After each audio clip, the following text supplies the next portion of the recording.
It is one of the most stunning and iconic landmarks in the world. But for Peruvians, Machu Picchu is much more than an archaeological site. It's become a symbol of national identity, even though its origins are still shrouded in mystery.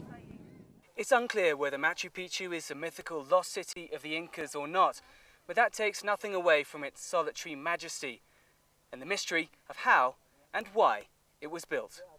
Some believe it may have been a refuge for an Inca ruler, others that it was a religious sanctuary. It's all part of the attraction for the nearly 1 million tourists who visit the mountaintop citadel every year. Now a UNESCO World Heritage Site, Machu Picchu rarely disappoints. I don't think that there's any similar all over the world, not only in Peru, and I'm impressed very, very much.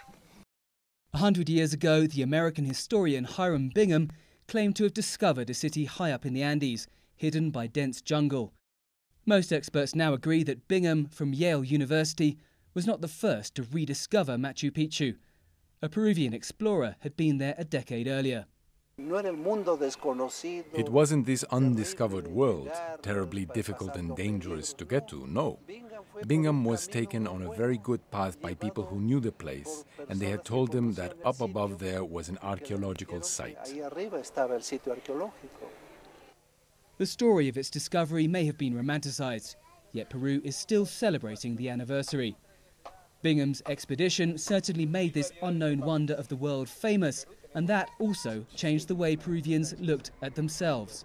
It marked a turning point, really, I think, in Peru's vision of its native past, and it didn't change overnight, but it marked a beginning of a new phase of Peru's modern history where people began to look at the Inca and pre-Inca past with different eyes, with admiration instead of contempt. Thousands of artifacts taken from these ruins are now being returned. They'll go on display in nearby Cusco. A century after Bingham's visit, Peruvians are happy to share this place with the world. But they're also keen to reclaim Machu Picchu as their own. Dan Collins, BBC News at Machu Picchu.